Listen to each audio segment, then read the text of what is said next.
Alors, là, c'est bon.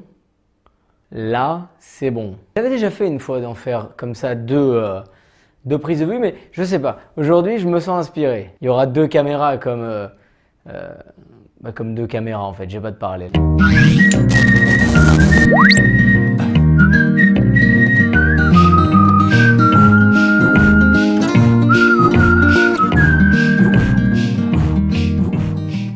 Et bonjour! Comment ça va, amigos? Désolé de ne pas avoir sorti de vidéo. En fait, pour la petite histoire, en fait, j'ai commandé des lampes sur Amazon, comme je vous l'ai dit sur la page. Elles sont pas arrivées. Hein. J'ai pris 2 fois un jour pour attendre mes lampes. C'est-à-dire que je suis pas allé au bureau, j'ai bossé de chez moi pendant 2 fois et 2 fois elles ne sont pas venues. Voilà. Donc là, j'ai toujours la même lampe ignoble dans la gueule qui fait un reflet et une ombre dégueulasse derrière. Mais bon, qu'est-ce que tu veux faire? Bon, en tout cas, je vais les recommander une dernière fois et normalement, elles vont arriver. Mais je ne pouvais pas attendre pour faire ma petite analyse sur le chapitre 57. Chapitre 57 que j'attendais avec impatience quelque part, puisque le chapitre 56 avait été si bon que quelque part, on était un peu obligé de se dire, mais ça y est, là, c'est enfin revenu, on est de retour sur du bon Dragon Ball. Je sais que j'avais regardé un peu les critiques du chapitre 56, il n'avait pas été aimé. Moi, je l'avais beaucoup aimé, ce chapitre. Il y avait beaucoup de monde qui avait dit « Ouais, non, moi je l'avais bien aimé ». Autant te dire que le 57, c'est pas la même histoire. Et on en parle. 56, du coup, on s'arrêtait un peu sur un Goku qui était un peu en train de chercher son chemin, si je dis pas de conneries. 57, c'est la continuité en fait du combat. Donc tu as les troupes de Moro qui sont sur Terre. Et ça se tape. Alors je vais pas faire un gros résumé du chapitre parce que j'espère que vous l'avez lu. Si vous l'avez pas lu, j'ai mis le lien dans un post sur Facebook, enfin sur la page quoi. Mais globalement, ça continue à se bagarrer. On voit Krillin se battre, Kame Sennin, Yamcha, Tenshinhan, Chaoz. Gohan, Piccolo, C17 et C18 qui se battent en chœur et de manière assez peu sérieuse hein, finalement, mais on va y revenir, contre la bande de Moro, puis Moro arrive et puis voilà quoi. Donc en gros là ça y est, on s'installe sur le vrai combat. Alors que dire, ce chapitre il est bien dans un sens parce qu'il y a beaucoup d'action. Alors je te le dis, là je te dis maintenant ce qui va, parce que ce qui va pas va arriver derrière et la liste est longue. Donc je vais d'abord quand même te dire ce qui va, parce que faut pas non plus être de mauvaise foi. Là, le chapitre est bien rythmé, il y a beaucoup d'action, ça bouge beaucoup. Il y a un peu d'humour en plus à la Toriyama, donc bon, c'est sympa. Exemple, je suis désolé, là je parle tout doucement et très lentement, c'est parce que je suis absolument crevé. Par exemple, le gag avec Tortue Géniale. Moi, c'est le genre de truc qui ne me fait pas rire, mais je peux comprendre que ça fasse marrer. Voilà, Tortue Géniale qui se bat contre 3 gonzesses et qui essaie de les ploter. Les nanas sont là, espèce de gros porc, arrête de nous ploter. Bon. C'est pour le gag. Il y a de l'action sympa, il y a des petits moments un peu de badassitude, de badasserie, je sais pas comment on dit, notamment le combat avec Krillin contre le gros porc là. Krillin du coup qui nous remontre un peu de krillinité, c'est-à-dire un peu, tu vois, ça me fait penser à toutes les fois où il s'est battu contre les Saiyans ou contre Freezer, tu vois, il est toujours là et il apporte toujours quelque chose et il surprend toujours son adversaire. Donc là, il se fait fracasser la gueule, mais il a de la suite dans les idées. Avec ses petits Kenzan, là, il les fait revenir comme ça. Puis t'as les Kenzan qui reviennent derrière le gros, tu vois, il les voit pas arriver, ça lui coupe la joue. Et puis après, genre, il fait sa petite image rémanente. Alors, j'ai pas compris le truc de l'image rémanente. Enfin, pourquoi tu nous ressors un truc qu'il y avait dans le 22e Tenkaichi Budokai ou le 21e, tu vois, genre, si tu veux, les personnages sont tellement balèzes maintenant, genre, ils peuvent certainement créer mieux que des images rémanentes. Alors, on nous demande à chaque fois, et j'y reviendrai aussi par la suite, de pas parler, de pas comparer avec Dragon Ball Z, etc., de toujours dire que Dragon Ball Super c'est un truc à part et que ça sert à rien de comparer avec ce qui se passait avant, mais il faut quand même bien reconnaître que on nous demande très souvent de nous rappeler de Dragon Ball Z et de nous dire hey, regardez Dragon Ball Super, c'est pas totalement étranger à Dragon Ball Z quand même, tu vois, donc c'est pas tant de la merde que ça parce que regarde, il y a des petites références. Donc soit c'est un truc totalement nouveau et on arrête de nous parler de Dragon Ball Z, soit c'est un truc qui est en rapport avec Dragon Ball Z, on continue à mettre des références, mais dans ce cas-là, on accepte que les fans tels que moi, on continue à faire des petites comparaisons. Et l'image rémanente, c'est clairement une référence à Dragon Ball Z.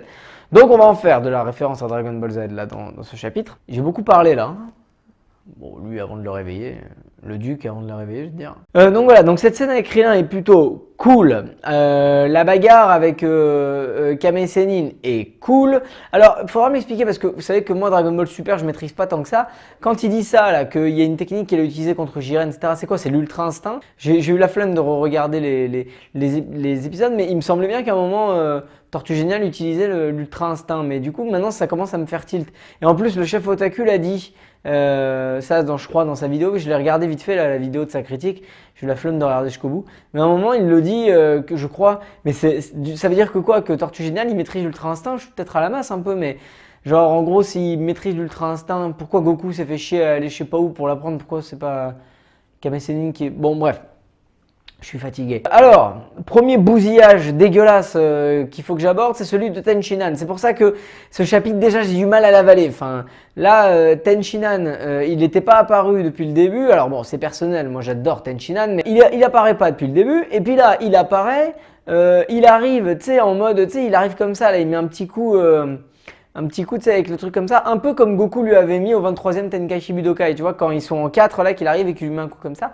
Bah, il fait un peu la même chose, sauf que en fait, il se rend compte que ça lui fait un peu mal au poing, Tenshinhan, parce que le robot est trop dur. Mais du coup, le combat s'arrête là en fait. Il dit ah merde, il est trop dur. Et comment on va faire pour le battre? Ben insulte-le, ça va marcher.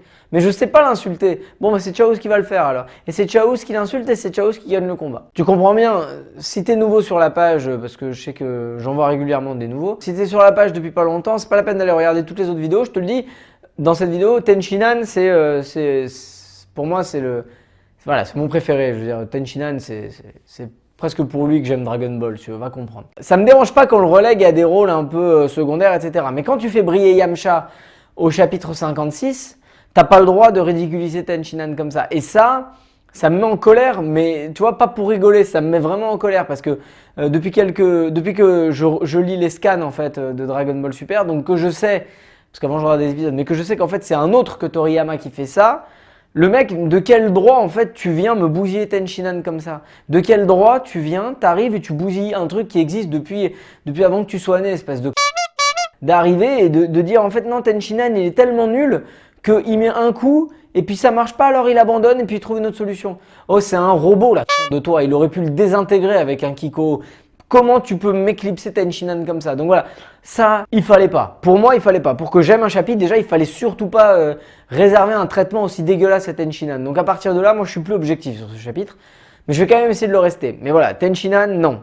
Il n'avait pas le droit. Si Yamcha brille, si Krillin brille, Tenshinhan ne peut pas être mis de côté comme ça si tu suis une logique. Ou alors, il y a un parti pris. Mais enfin bref, c'est pas non plus un conflit politique. Hein, mais ça fait quand même chier, quoi. Donc voilà, mais j'ai quand même à peu près dit ce qui allait bien. Il y a des petits moments de gloire, des petits moments drôles et c'est assez bien rythmé. Maintenant, ce qui va pas, je vais te le dire, c'est que quand je lis Dragon Ball Super, j'ai toujours l'impression, et de plus en plus, qu'en fait, malgré le fait qu'ils aient le temps d'écrire, ben, en fait, tu vois, c'est comme si toi, tu as plusieurs trucs à faire, tu vois, et tu te dis, bon, je vais faire un peu de chaque très très vite, je vais tout bâcler, comme ça, moi, j'ai le temps de tout faire. Mais putain, mais si tu expliques qu'il te faut du temps pour tout développer, on va te laisser le temps de tout développer du moment que c'est bien. Mais là, il veut trop faire dans un seul chapitre, il le fait mal et c'est nul. Voilà, c'est nul de rusher comme ça. Je veux dire, là j'ai pris l'exemple de Tenshinhan.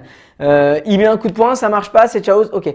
Mais tout le chapitre, relis-le, c'est tout qui est comme ça. Kame Sennin, il n'arrive pas, les yeux pas bandés, il se bande les yeux, il les démonte. Donc 2 secondes après, les nanas elles fusionnent et puis finalement elles regagnent. D'ailleurs, pourquoi c'est Oolong qui voit qu'elles fusionnent? Pourquoi on le voit pas qu'elle fusionne en fait? Ça faudrait m'expliquer. Mais voilà, et du coup en fait c'est elle qui regagne, mais ça va beaucoup trop vite. Sangabo là, Sagambo, je sais plus comment il s'appelle, il arrive, il se prend une espèce de boost par Moro. Bon, j'ai bien aimé ce petit passage. Il arrive, il prend un truc, tout le monde lui saute dessus, il défonce tout le monde est en sang, tout le monde est en PLS. 3 pages, voilà. Et c'est toujours comme ça, chaque action est trop rushée, ça va trop vite. Pourquoi tu veux aller trop vite comme ça? Prends le temps de faire chaque combat. Tu vois, j'aurais largement préféré voir un chapitre 57 entier avec juste 2 combats. Hein. Celui de Krillin avec le gros C19 là, du début et celui de Tenshinhan où à la fin il arrive avec un putain de gros Kiko à défoncer son robot. Et le chapitre s'arrête avec Moro et Sangabo qui arrivent ou même quand Sangabo fait son full power grâce à Moro. Voilà, moi ça se serait arrêté comme ça aurait été parfait. C'est le sentiment que j'ai en fait. Quand je lis ça, bah, je le lis à la va-vite. Parce que ce truc va à la va-vite. Ça sert à rien de te concentrer dessus. Il n'y a pas à se concentrer sur ces trucs. Tu le lis comme ça, tu sais, tu descends, ok, donc ça c'est bon, ça c'est bon, ça c'est bon, ok, c'est bon, tu vois. Voilà, ils ont mis des cases, tu vois, puis ils ont tout rempli. Et puis voilà. C'est vraiment le sentiment que j'ai. J'avais écrit plein de trucs à vous lire, et finalement, il y a tout qui est sorti du cœur. C'est le sentiment que j'ai. Et puis, il n'y a pas de créativité, il n'y a pas de création. Je veux dire, pourquoi, et ça je l'avais mis dans mon post, pourquoi montrer Sangoku qui arrive, Krillin qui essaye de l'appeler, que ça marche pas une première fois, ça marche la deuxième fois, parce que du coup, le moment où Sangoku arrive en héros, ça marche plus, puisqu'on le voit arriver, on sait qu'il va arriver. Ça marche plus, Sangoku qui arrive en héros, ça ne marche plus, je suis désolé. Pour reprendre avec Dragon Ball Z, la plupart du moment où il arrive en héros, c'est soit quand Gohan et Krillin sont en train de mourir, comme avec le commando Ginyu, soit contre les Saiyans quand Gohan est sur le point de se faire écraser la tête. Il arrive in extremis. Mais là, bon bah il serait pas arrivé. Au pire, Krillin il se serait fait défoncer par la grosse et sûrement Gohan serait venu l'aider. Ça, c'est quelque chose qui m'a marqué dans ce chapitre aussi. C'est que bon, certes il se passe des choses, mais c'est pas très dangereux. Dans le fond, si tu réfléchis, Sangabo, bon ils sont à 5 sur lui, ça va, ils vont y arriver. Hein. Au bout d'un moment, ils vont arriver à le maîtriser. Le gaillard. Et puis, ils arrivent à battre le gros robot en l'insultant. L'autre qui, au lieu de se battre avec les gonzesses, il les tripote. C'est bien, l'humour. Mais l'humour, ça va dans les Tenkaichi Budokai. Et encore, jusqu'au tome 10 ou 11 de Dragon Ball Z. Mais l'humour, après, tu arrêtes. Ça y est, c'est fini l'humour. Il n'y a plus besoin de mettre autant d'humour. C'est sérieux maintenant. Donc pourquoi mettre de l'humour dans un moment sérieux? Ça dédramatise le truc. Et il faut que ce soit dramatique, c'est ce qu'on supplie depuis le tournoi du pouvoir. Donc pourquoi remettre une touche d'humour à la con comme ça, débile, qui fait pas rire en plus? Ça se sent que je suis énervé, hein. Je fais jamais des reviews comme ça un peu dures, mais là il faut dire que ouais, là j'accuse le coup, tu vois, j'ai pris aucun plaisir à lire ce chapitre. Et quand j'ai vu qu'il y avait Tenshinhan qui allait foncer sur le robot, je me suis dit, ah, Krillin qui a fait un bon combat, maintenant Tenshinhan, ah bah non. Oh putain, oh non, non, non, bon. Et puis après, bah fini quoi, de la merde, de la grosse merde. Yamcha qui se bat contre un mec, tous là, ils sont en train de galérer contre les soldats de Moro, et on t'explique que celui contre qui Yamcha, il fait à peu près jeu égal, mais il galère un peu, il est bien plus fort que tous les autres. Bah du coup, qu'est-ce qu'il va pouvoir faire Tenshinhan contre lui? Parce que tu viens de m'expliquer que Tenshinhan, il est nul. Pourquoi c'est lui qui y va? Qu'est-ce qu'il va pouvoir faire contre The Mask là? Il n'y a pas de cohérence. Moi, j'aurais pu les écrire, ces scénarios, j'aurais pu écrire 100 fois mieux. Vraiment, je le dis sans vanité, sans rien. J'aurais pas dessiné mieux que lui. Du dessin d'ailleurs, parlons-en, putain de merde. Je donne 100 € à celui qui m'explique cette scène-là. On est d'accord que là, la grosse, elle fonce, elle esquive Tortue Géniale, met une patate à Krillin. Et là, c'est Tortue Géniale qui se retrouve vachement loin et Krillin qui fait Kame Sennin. Mais qu'est-ce qui s'est passé en fait? Peut-être qu'ils ont oublié une page en fait dans le truc. Parce que sinon, il n'y a pas d'explication. 100 € hein, celui qui me donne. Enfin, 100 €. Monopoly quoi. Donc voilà, à partir de maintenant, je vais arrêter de me faire du mal avec ces trucs-là. Je le dis avec les mots qui sortent, malheureusement un peu énervé tout ça parce que je suis fatigué, mais ça sert plus à rien d'attendre quoi que ce soit de Dragon Ball Super. On lit comme des pigeons ces chapitres tous les mois alors que c'est nul quoi. De temps en temps, ils vont te faire un beau chapitre. Au début de Moro, c'était génial. Ça y est, ça revenait, mais putain, mais il faut le virer ce mec là qui fait les dessins, qui fait les trucs. Comment il s'appelle? Ouais, Toyotaro. Mais il faut le dégager ce mec. Il paraît que Akira Toriyama, il supervise quand même Dragon Ball Super. Moi, je suis pas sûr, franchement, parce que s'il supervise, ça veut dire qu'il doit voir quand même avant que ce soit publié. Il doit voir les dessins, l'enchaînement. Je veux dire, il se dit pas, putain, c'est grave quand même. J'ai passé 15 ans à écrire ce truc, et là, il y a un petit qui vient et qui me nique tout en fait. Enfin, je sais pas, il a pas les boules, Toriyama, de voir ce que l'autre il est en train de faire de son. Enfin bref. Bon, allez, si on reste cohérent pour la suite. On peut imaginer que, parce qu'il y a énormément de références à Dragon Ball Z, tiens regarde, je te mets deux photos avec leurs parallèles, voilà, on nous demande de ne pas comparer à chaque fois, bon voilà, c'est eux qui comparent, c'est eux qui ramènent les trucs Dragon Ball Z, il n'y a aucune originalité, donc Sangoku vient d'arriver, on peut facilement imaginer qu'il va déglinguer Sangabo, vu qu'il n'y a pas d'originalité et que ça pompe souvent sur Dragon Ball Z, on peut imaginer qu'il va y avoir un truc du style... Sangabo va un peu comme Nappa et Vegeta, tu vois, genre, moi je vois ça quoi en tout cas. Sangabo va se rendre compte que face à Goku il peut rien faire, il va vouloir aller défoncer Piccolo machin et tout, et Sangoku va utiliser son ultra instinct comme le Kaioken en un coup pour dégommer ces Sangabo. Alors, ça peut paraître fou dit comme ça, mais moi j'y crois vraiment parce que je vois qu'il y a tellement peu d'originalité dans ce qu'ils font que ça m'étonnerait pas du tout qu'ils pompent encore sur ça, tu vois. Du coup, il y aura un combat Moro-Goku. Goku va être en mauvaise posture. Vegeta va arriver, comme je l'avais prédit dans ma dernière et dans l'avant-dernière vidéo.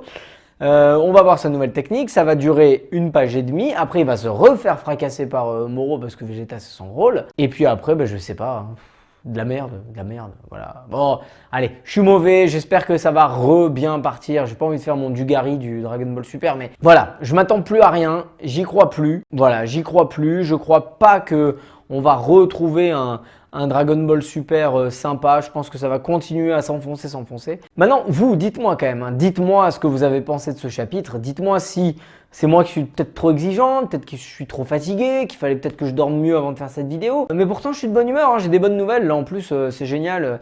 D'ailleurs, putain, c'est trop cool. Je vais commencer une formation dans l'audiovisuel. Ouais, c'est pour ça que je me chauffe un peu avec les 2 caméras et tout, tu vois. Mais je vais commencer une formation là en mars, audiovisuel, apprendre plein de trucs pour le boulot, tu vois, pour proposer des services sympas. Mais voilà, tu vois, je suis content, c'est pour ça que bon, ça va. Mais voilà. Bon, dès que les lumières arrivent, je vous fais le Super Saiyan légendaire. Elle est déjà écrite, franchement, elle va claquer cette vidéo. Après, pour les prochaines vidéos, donc il y aura, comme j'ai dit, toujours du Dragon Ball. Et puis un film par-ci, une série par-là, des petits trucs comme ça qu'on va s'amuser. Donc voilà, j'espère que cette vidéo ne vous a pas déplu. Hein, pour une fois, on change un peu l'ordre de la phrase. J'espère que ça vous a pas déplu, j'espère que ça vous a pas embêté que je m'énerve comme ça. Mes vidéos sont disponibles sur la page Facebook Yanniv avec un V et la chaîne YouTube Yanniv avec un V. Je le dis souvent, n'oubliez pas d'aller vous abonner sur la chaîne YouTube parce que Facebook, on va lâcher petit à petit.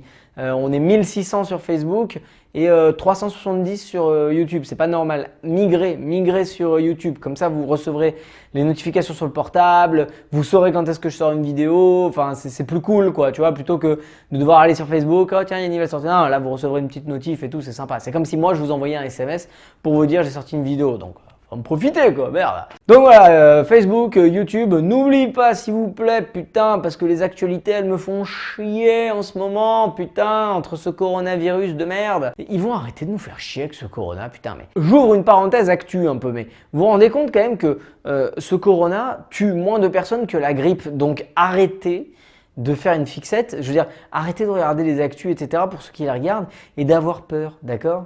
C'est pour ça que je le dis souvent, privilégions ce qui nous unit et bannissons ceux qui nous divisent. Le corona va nous diviser, alors qu'une corona, ça rassemble. Et c'est tout pour moi, amigos. Je vous souhaite une bonne journée ou une bonne soirée, je ne sais pas quand est-ce que vous regardez cette vidéo et je vous dis à la prochaine, bise!